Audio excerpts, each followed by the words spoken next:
Bismillahirrahmanirrahim. Assalamualaikum warahmatullahi wabarakatuh.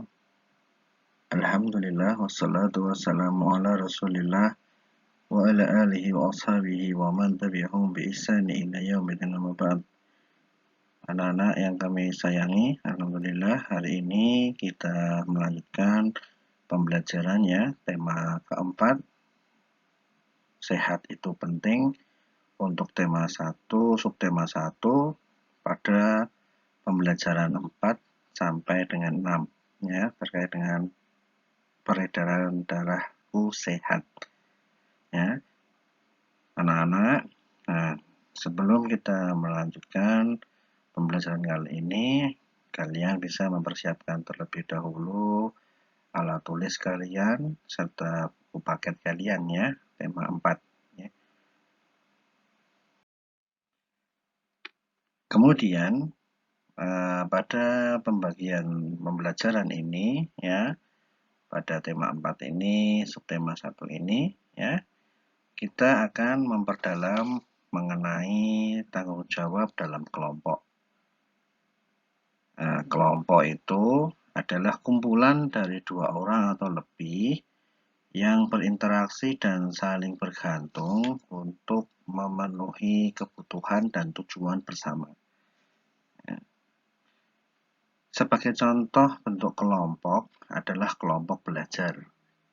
Nah, tentu saja kalian pernah mengikuti yang namanya kelompok belajar yang dibentuk dengan bantuan guru ya saat di kelas, atau kelompok belajar yang dibuat untuk belajar saat di rumah ya. Selanjutnya, dalam sebuah kelompok belajar ya, setiap anggota kelompok ya, itu bertanggung jawab atas selesainya tugas yang dikerjakan. Oleh karena itu, sebagai anggota yang bertanggung jawab, maka dia akan melaksanakan tugas dan kewajiban yang diberikan. Ya. Selain itu, dalam setiap kelompok belajar, semua anggota memiliki hak dan kewajiban. Ya, yang dulu kita pelajari apa itu hak, apa itu kewajiban ya. Nah, di sini contoh hak dari anggota kelompok belajar atau anggota kelompok ya, itu boleh mengusulkan pendapat serta berhak untuk memberikan penjelasan terhadap pendapat yang tadi disampaikan ya. Kemudian apa contoh kewajibannya?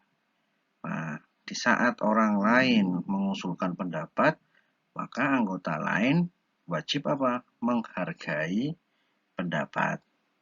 Kemudian apabila dalam kelompok itu terjadi musyawarah dan mendapatkan sebuah keputusan, maka seluruh anggota kelompok tersebut apa kewajibannya? Kewajibannya adalah menerima keputusan tersebut. Jadi dalam sebuah kelompok ya, kita harus apa tadi? Bertanggung jawab ya atas selesainya tugas yang dikerjakan. Serta kita boleh ya mengutarakan hak kita, dan tentu saja kita juga harus melaksanakan kewajiban. Okay. Contoh lain dari bentuk kelompok adalah kelompok di masyarakat ya. Karena di dalam masyarakat, setiap anggota masyarakat mempunyai tanggung jawab dalam menjaga keharmonisan. Nah, hak dan kewajiban setiap warga masyarakat adalah mempertahankan dan meningkatkan warisan budaya sosial bangsa. Ya. Hal ini dapat diupayakan dengan apa saja? 1. Membiasakan bermusyawarah. Nah, jika ada sesuatu hal yang di situ sebuah permasalahan yang perlu diberi penyelesaian, maka diutamakan kita bermusyawarah untuk mendapatkan sebuah penyelesaian. Kemudian membiasakan tolong-menolong. Tentu saja di masyarakat atau di kampung kalian banyak ya, mungkin orang-orang yang saling tolong-menolong ya. Nanti kalian bisa lihat ya di sekitar kalian kebiasaan tolong-menolong apa saja yang sudah terjadi. Kemudian yang ketiga, ikut serta dalam kegiatan kerja bakti di masyarakat. Kalian tahu kan kerja bakti itu apa? Contohnya, saat kegiatan apa? Bersih-bersih selokan, ya. Kadang kalau selokan di depan rumah kita itu tidak dibersihkan, maka menjadi sarang nyamuk. Yang kemudian nanti malah menjadi penyakit, ya. Nyamuknya menggigit tetangga dan nanti tetangganya bisa sakit.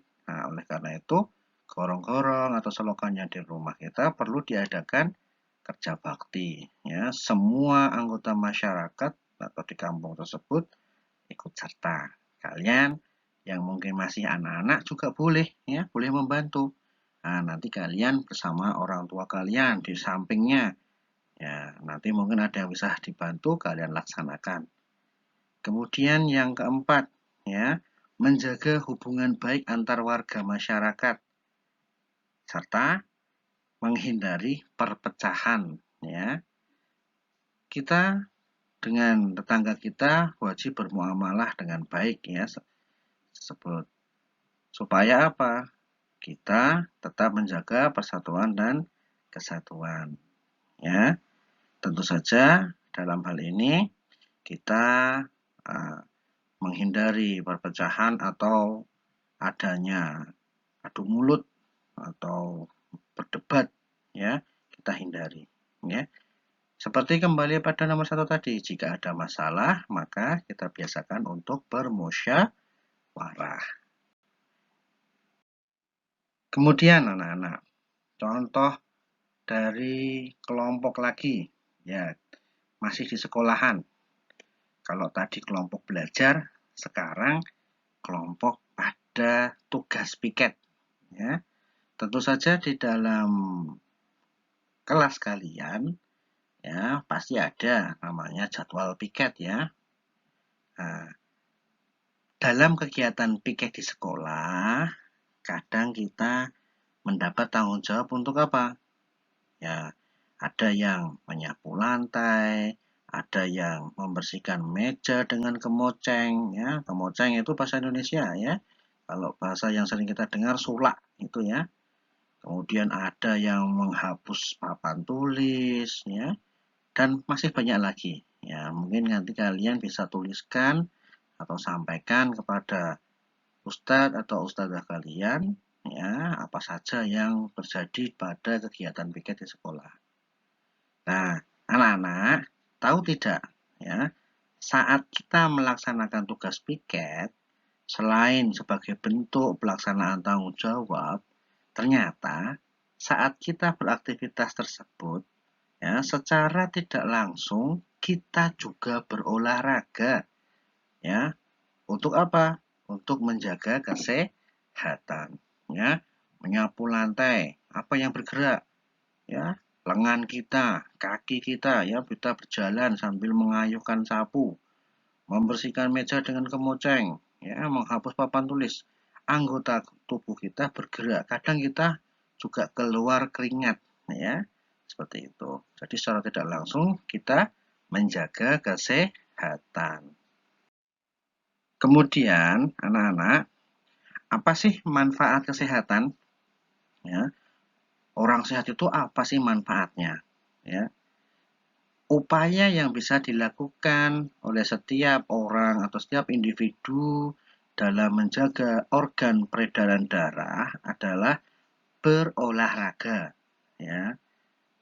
Untuk menjaga kebugaran dan kesehatan jantung, kadang kita itu perlu meluangkan waktu sekitar 30 menit setiap hari untuk berolahraga, ya.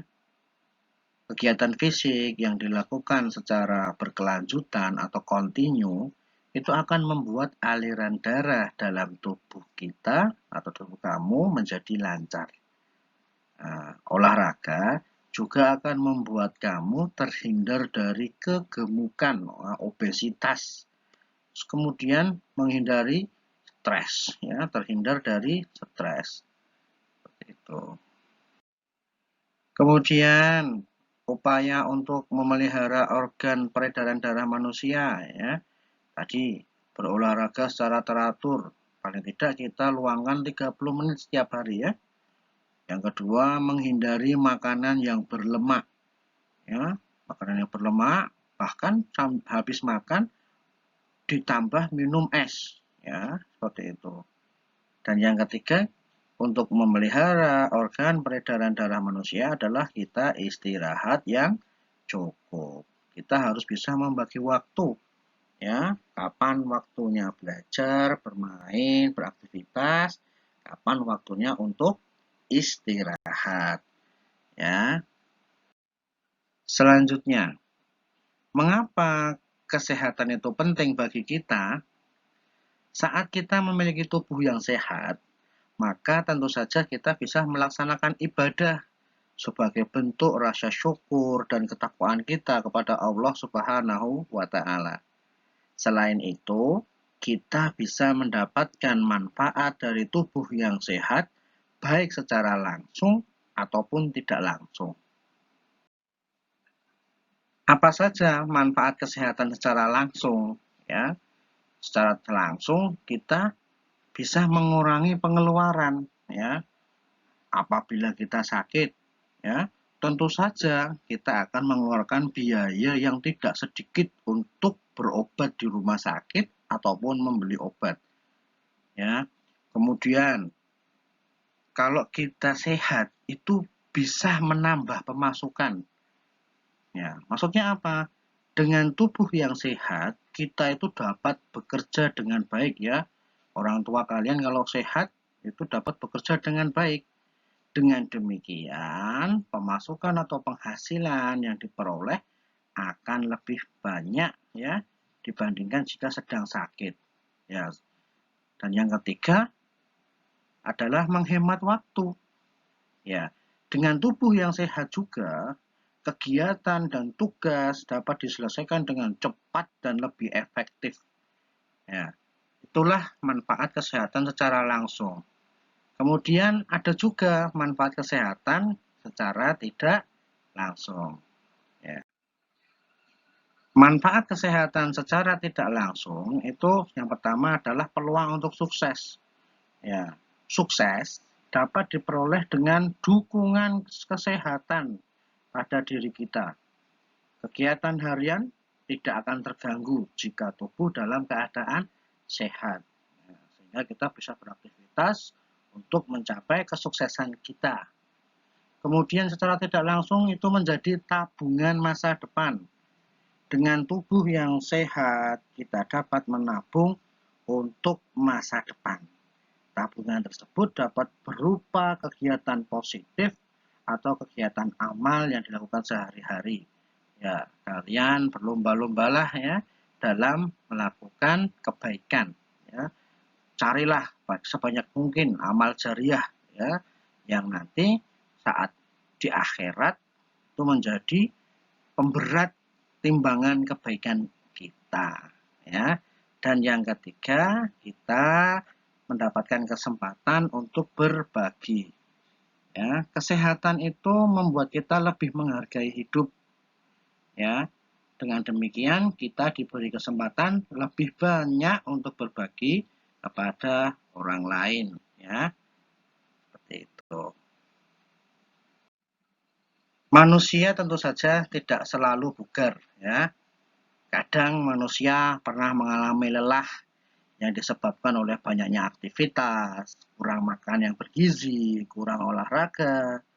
Oleh karena itu, kadang kita perlu mengendorkan pikiran kita dengan cara mencari hiburan sejenak.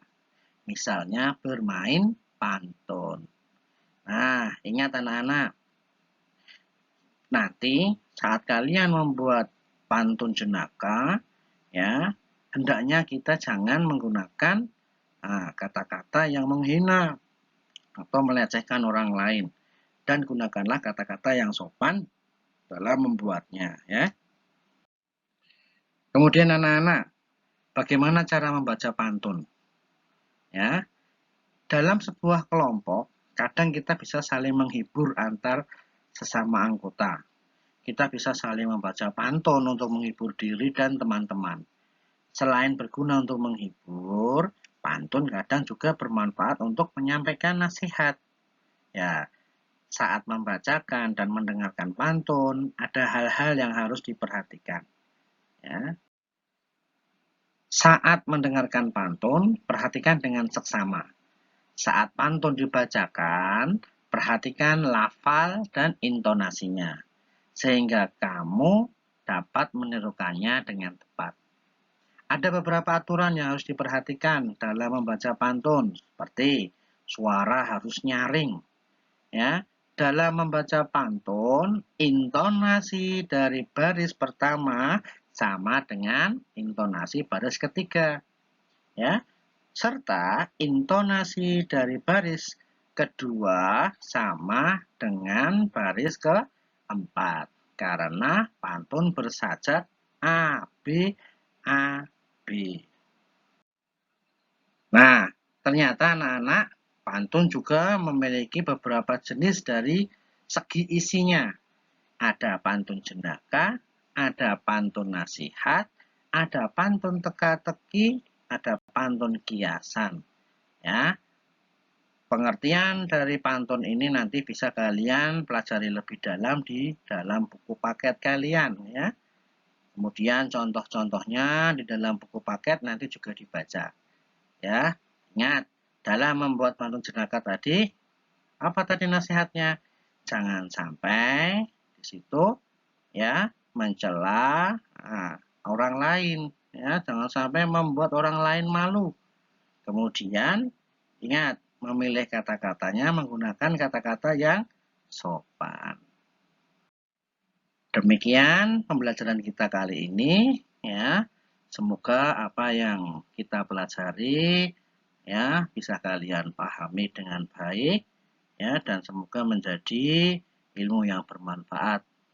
Barakallahu fikum. Subhanakallahumma wa bihamdika asyhadu alla ilaha illa anta astaghfiruka wa atubu ilaik. Assalamualaikum warahmatullahi wabarakatuh.